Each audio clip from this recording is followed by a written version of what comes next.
Hello there and welcome. As always, this is Mikhail or Michael speaking, and before the video starts I want to say thank you all who decided to support me financially, be it through Patreon, PayPal or Super Thanks. I really appreciate your help and generosity, so thank you friends and have a blessed day. Now today's video I will start with Vuhledar Frontline, where for the past few days situation for the Ukrainian forces deteriorated significantly. Here, Russians successfully entered and established a bridgehead within Vuhledar city itself, as well as continued their offensive to the west of Vuhledar to cut off the very last supply road that leads out of the city and finish its encirclement. As a result of successful offensive actions with that idea in mind, those territories came in under Russian control. As you can see with it, Russians have now gained ability to attack in the direction of outskirts of Vuhledar from this sector as well. As you can see, situation in Vuhledar for Ukrainian defenders becomes more and more desperate as days go by, and to all who is sane enough, it would be obvious to retreat. However, Ukrainians decided to change their tactic. According to the recent reports, as elite 72nd Guard Brigade retreats from Vuhledar, fresh conscripts are taking their place. It seems after all Ukrainians are not willing to give up Vuhledar without a fight. However, they are not willing to lose one of their best brigades either. So to me it seems, at this point, they are exchanging PR for human lives. By the way, please share your opinion on this whole situation in the comment section, and while you're there, please also consider supporting this video. A like, comment, and of course a subscription would be more than enough. As you know, it is absolutely vital for YouTube's algorithms to show this video to more and more people. Thank you for your considerations, and let's move on. Situation within the third mine was clarified due to this video. According to it, Russians completely captured and cleared this mine facility, thus establishing an important stronghold in this area. In turn, it will allow Russians more safely attack in the direction of other Ukrainian strongholds in the area that are protecting the very last road that leads out of Vuhledar. With Russians already attacking to encircle the city, as well as storming the city directly, you can see why the situation in Vuhledar is so desperate. This isn't the only place where Russians advanced on this front line. For some time they've been attacking from the town of Prichistivka in the direction of Ukrainian-controlled town of Ukrainsk. And so far, Russian offensive efforts in this area were successful, with this portion of the front line coming in under Russian control. As you can see here, Russians are generally advancing along this road that leads directly to Novoukrainka, but doing so by also covering their flanks, advancing in this sector simultaneously. As the front line moves closer and closer to Novoukrainka, forward Ukrainian positions in front of the town came under heavy Russian artillery fire. For example, like you can see here, Russian strikes on Ukrainian formations in front of the city. This of course is done in attempt to soften up Ukrainian defense prior to the Russians storming them. And the video itself suggests that the battle for Novoukrainka, if nothing is done, will begin shortly. When generally talking about this front line, Russians are enjoying full artillery and aviation superiority. Like for example, here you can see Russians bombarding the town of Vuhledar pretty heavily. Also, here on this video you can see Russian aviation flying across the skies, providing air support for the advancing Russians on this particular portion of the front line. And to this day, Ukrainians cannot do anything about it. And like I said, the front line is collapsing.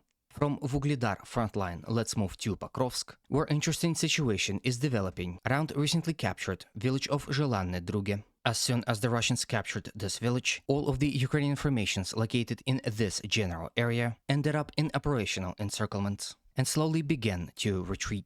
At the time of me recording this video, Russians successfully captured and cleared this portion of the front line and are now attacking in attempt to do the same with the remaining portion in this sector. If Russians are to solidify the front line by capturing those territories, and to me it seems this is just a question of time, villages of Zoryane, Alexandropol and Kurahivka would be exposed to Russian attacks, which I'm sure will soon follow. With this, not only will Russian forces be able to attack in the direction of those three villages, they will also be able to bypass them and attack Girnik from this vector as well. The city is already stormed from north and northeast, and it seems that soon it will also be stormed from east and southeast. So here, two scenarios are possible. First, partial encirclement if Russians are to capture Zoryane and Kurahivka, or a storming with overwhelming forces from all possible vectors. Again, feel free to share your opinion on those possibilities, because a comment section is there for a reason. Before we move to other portions of the front line, let's discuss small territorial change in favor of the Russians near the town of Ukrainsk, where as a result of successful attack in the direction of Ukrainian-controlled village of Tsukorina, this small portion of the front line came in under Russian control, thus solidifying Ukrainsk defense. This territorial change not only increased the buffer zone around Ukrainsk, but also gave the Russian ability to storm very last force line that stand in between advancing Russians and Ukrainian-controlled village of Tsukorina. As you can see, Russians are also advancing to the flank of this village, so it too will soon be overwhelmed by Russian attacks coming from all possible vectors. Now from Pokrovsk, let's move all the way to the Kharkov Oblast and discuss recent Ukrainian development within Vovchansk city. According to geolocated videos, Ukrainians were able to successfully capture and clear Vovchansk factory, but the video that they had provided raised some suspicion. On the video itself, if you are to watch it, you wouldn't see any Russian soldiers being hit or even present in the shot. This itself sparked a discussion that the factory was abandoned prior to that attack and that this video was purely a PR stunt. Nevertheless, it's not important. The factory is captured and cleared by Ukrainian formations, which gave Russians an opportunity of revenge. As soon as the Ukrainian formations entered factory facilities, Russians unleashed hell with Sansepyok flamethrower systems, and here you can see that happening on your screens. So it seems by capturing the factory, Ukrainians successfully entered the death trap. You can also see that the manner in which this factory is bombarded leave little to imagination what will remain of it. For example, here on this video, you can see the remainings of Vovchansk city in its entirety. All this is not only due to the heavy fighting within the city, but also by constant carpet bombing by the Russian aviation and artillery.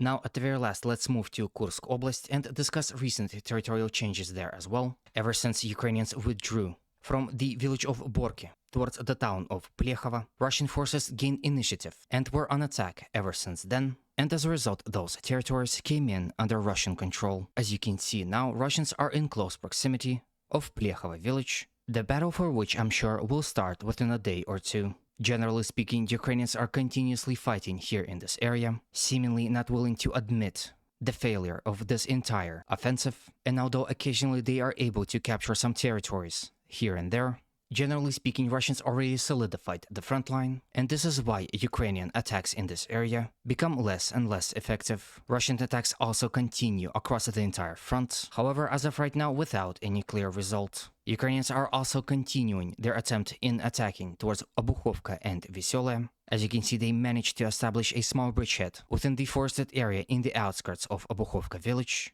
However, that came at a high price. And again, all this begs one question: why? Why spend so many valuable resources when they're needed elsewhere? Like, for example, the front line of Pokrovsk, Toretsk, or recently crumbling front line of Vuhledar.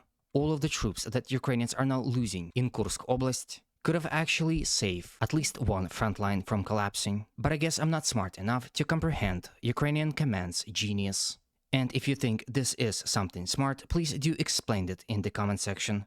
Me and my subscribers would be interested in reading it. Nevertheless, this is the end of the video. Hopefully it was to your liking and was informative enough. As always, humanity calls me to condemn all violence against human beings. Have a good day and always remember, Russia will be free and great.